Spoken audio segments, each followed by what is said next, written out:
Assalamualaikum dok. Waalaikumsalam Ibu, silakan duduk.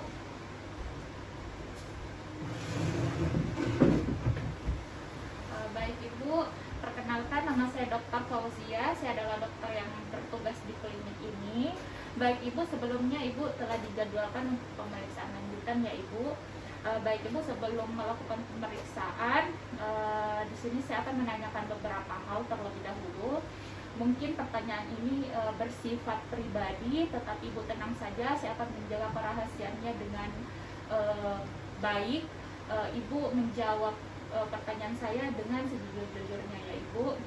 Baik Ibu, nama tak siapa? Ibu Mega dok. Umurnya Ibu Mega 25 tahun dok. 25 tahun. Tempat tinggalnya Ibu Mega di mana? Sudiang dok. Sudiang ya. Ibu Mega sudah menikah atau belum? Sudah. Usia pernikahannya Ibu Mega? 3 tahun dok. 3 tahun. Ibu Mega, ketika Ibu Mega selesai berhubungan intim dengan suaminya Ibu, apakah Ibu Mega merasakan keluhan keputihan atau berdarah? Keputihan dok. Keputihan ya Bu. Oke. Keputihannya ini apakah berbau, gatal, terus ada warnanya atau tidak? Tidak ada juga. Tidak ada ya. Kemudian Ibu Mega kapan terakhir berhubungan intim? 5 hari yang lalu dok. 5 hari yang lalu. Ibu Mega sekarang ini kondisi tak dalam keadaan haid atau tidak? Tidak juga. Tidak ya. Nah, baik Ibu Mega, sebelum saya melakukan pemeriksaan, di sini saya akan melakukan 2 pemeriksaan, yaitu pemeriksaan IVA atau inspeksi visula asetat. Kemudian kalau pemeriksaan IVA-nya Ibu semua dalam keadaan normal, kita lanjutkan dengan pemeriksaan plasmir. Nah, di mana tujuan dari 2 pemeriksaan ini itu sama Ibu, yaitu untuk mengetahui apakah ada sel-sel abnormal di dalam leher rahimnya Ibu atau serviksnya Ibu atau tidak. Nah, kemudian adapun prosedur dari pemeriksaan, nanti Ibu, saya akan meminta Ibu untuk mengosongkan kantung kemihnya, yaitu dengan buang air kecil. Setelah itu Ibu, saya minta untuk membuka celana dan dalamannya. Kemudian Ibu berbaring di meja pemeriksaan dalam keadaan dipotong atau dalam keadaan mengangkat. Nah, nanti itu juga saya akan memasukkan alat yang namanya spekulum kecor bebek, di mana alat itu berguna untuk melihat leher rahim Ibu atau serviksnya Ibu. Nah, mungkin ini Ibu akan merasa tidak nyaman, tapi saya akan melakukan dengan profesional dan sangat berhati-hati Ibu. Apakah Ibu setuju? Setuju dok. Baik Ibu. Nah, baik Ibu, sebelum saya melakukan pemeriksaan, terlebih dahulu saya akan menyediakan alat dan bahannya, kemudian saya akan mencuci tangan terlebih dahulu Ibu. Baik Ibu, bisa mohon tunggu sebentar Ibu. Nah, setelah itu kita akan menyediakan alat dan bahan dari pemeriksaan tersebut. Yang pertama itu ada kaca objek, kemudian ada spekulum cocor bebek, kemudian ada gel, ada kasa steril, ada kasa lidi, kemudian ada sepasang sarung tangan steril, kemudian ada larutan DTT, kemudian ada larutan klorin beserta wadahnya, kemudian ada duk steril, kemudian ada larutan asetat 3-5%, kemudian ada kaca objek, kemudian ada alkohol spray, kemudian ada spatula iron, kemudian ada point brush, kemudian ada lampu sorot, dan ada pinset kasa. Kemudian ada manikin yang kita gunakan. Selanjutnya saya akan melakukan cuci tangan.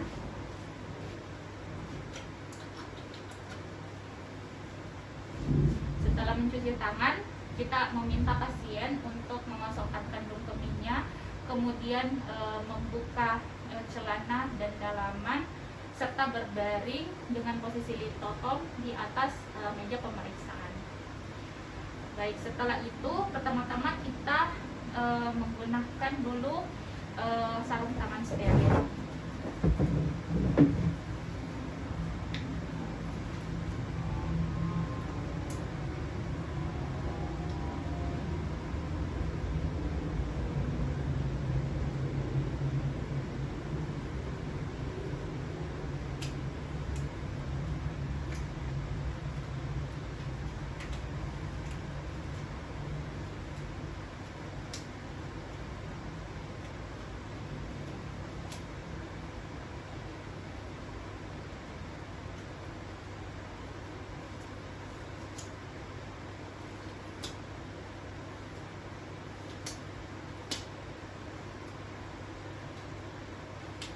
Setelah itu, ketika pasien telah berbaring, kita duduk mengarah ke organ genitalia pasien. Tak lupa kita mengarahkan lampu sorot ke organ genitalia pasien. Kemudian sebelum kita melakukan pemeriksaan, kita melakukan sterilisasi di bagian vulva pasien.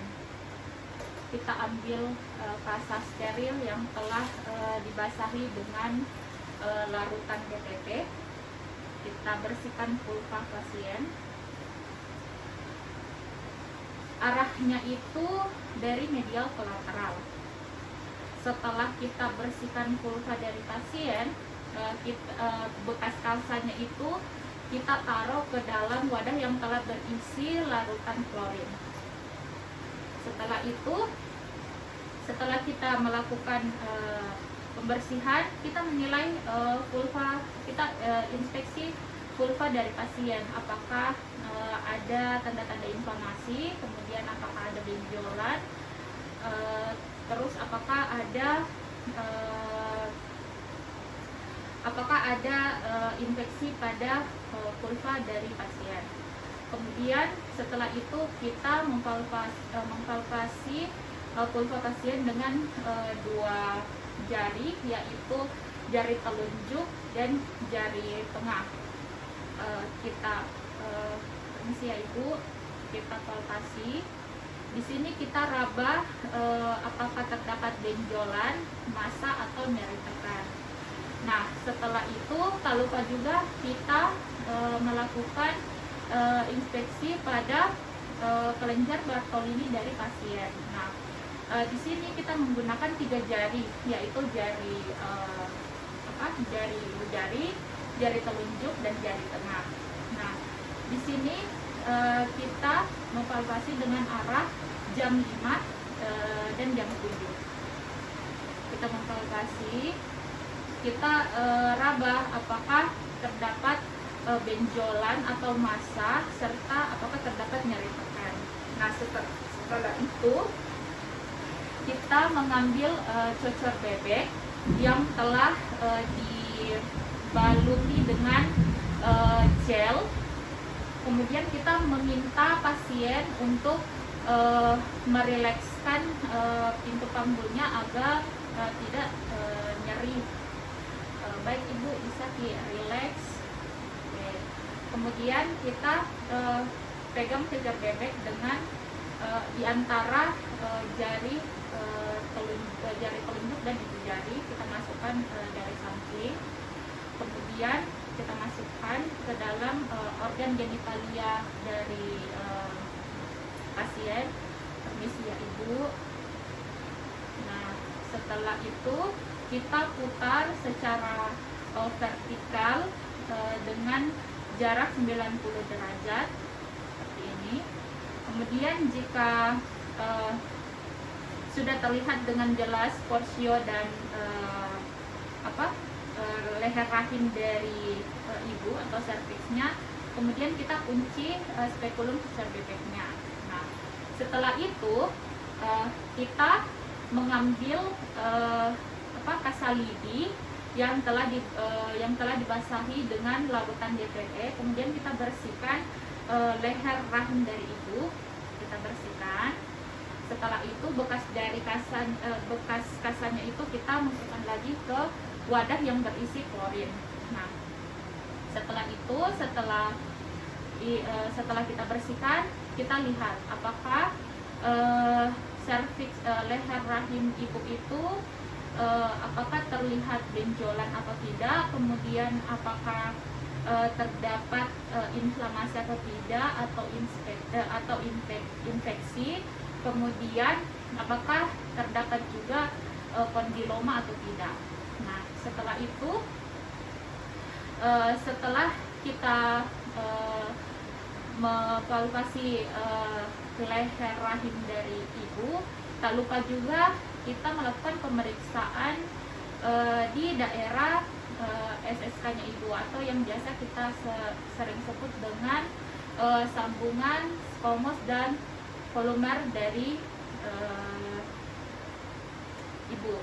Nah, kemudian pada SSK ini merupakan daerah dari ektoservix dan endoservix. Nah, pada ektoservix ini terdapat banyak epitel squamous, kemudian pada endoservix terdapat banyak epitel volumer. Nah, pada endoservix ini biasa kalau dia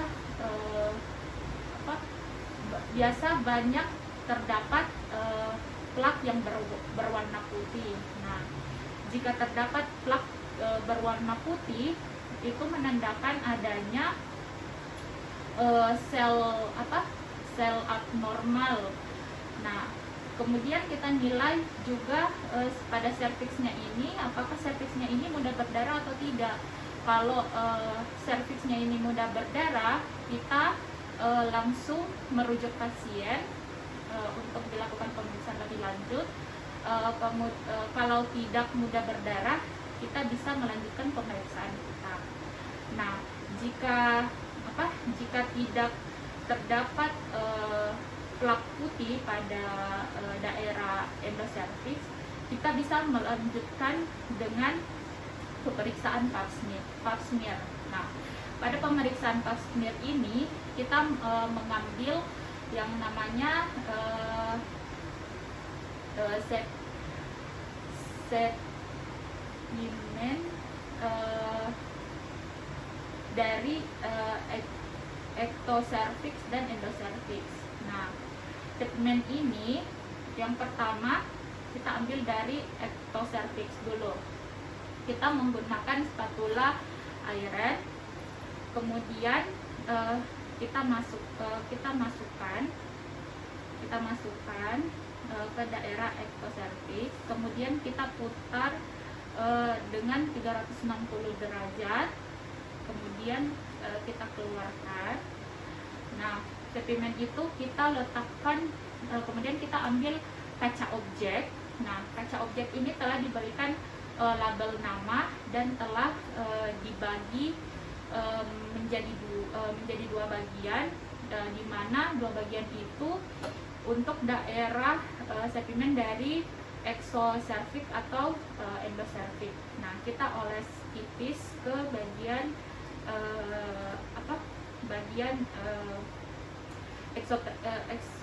ektoservix yang telah dibagi, kita oles tipis.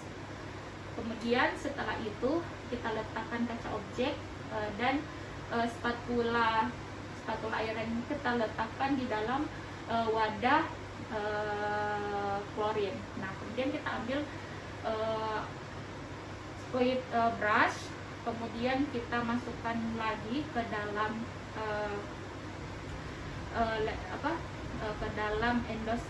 ke dalam daerah endoservix, di mana kita putar juga dengan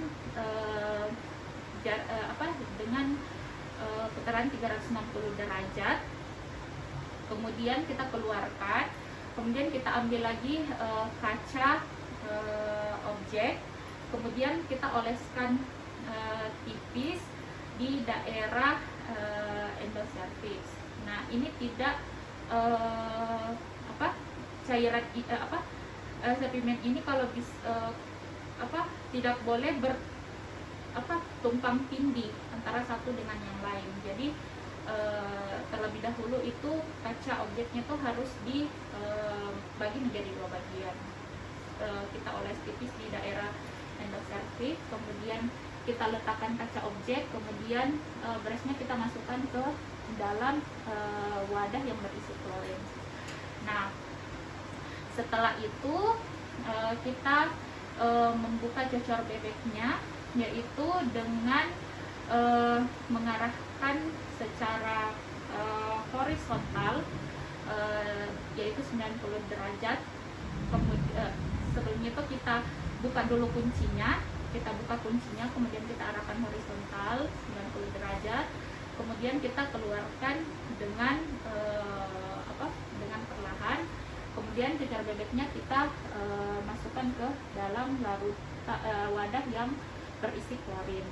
Nah, setelah itu kita meminta pasien untuk mengenakan kembali celana dan dalamannya. Baik Ibu, pemeriksaan telah selesai, bisa kita kenakan kembali dalamanta dan celanata. Nah, setelah itu hal-hal yang semua berhubungan dengan organ genitalia dari pasien yang bersentuhan langsung dengan organ genitalia pasien, kita rendam ke dalam wadah yang berisi klorin. Nah, kemudian kita juga rendam sarung tangan steril dulu ke dalam klorin. Kemudian kaca objeknya ini kita bisa memfiksasinya dengan alkohol spray, atau bisa juga kita rendam di dalam alkohol 95%, kurang lebih 15 menit. Setelah itu kita lepas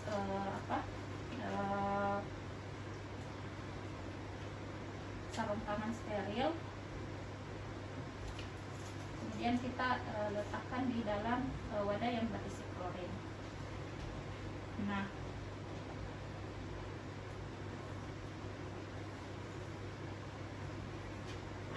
silakan Ibu.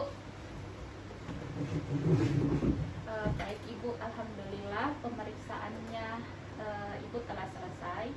Jadi nanti kaca objeknya itu kita akan membawa ke laboratorium patologi anatomi.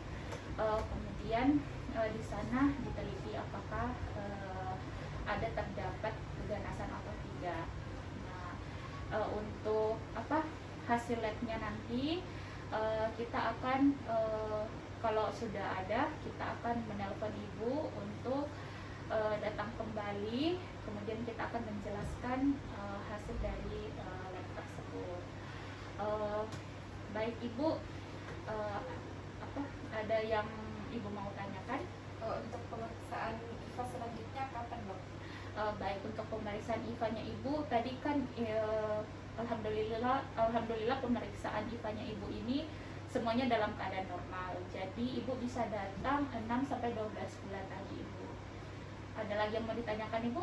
Sudah tidak ada, Mbak. Tidak ada niat itu. Oke, baik Ibu, terima kasih atas kerjasamanya. Semoga Ibu selalu sehat. Assalamualaikum warahmatullahi wabarakatuh. Terima kasih, Dok. Terima kasih Ibu.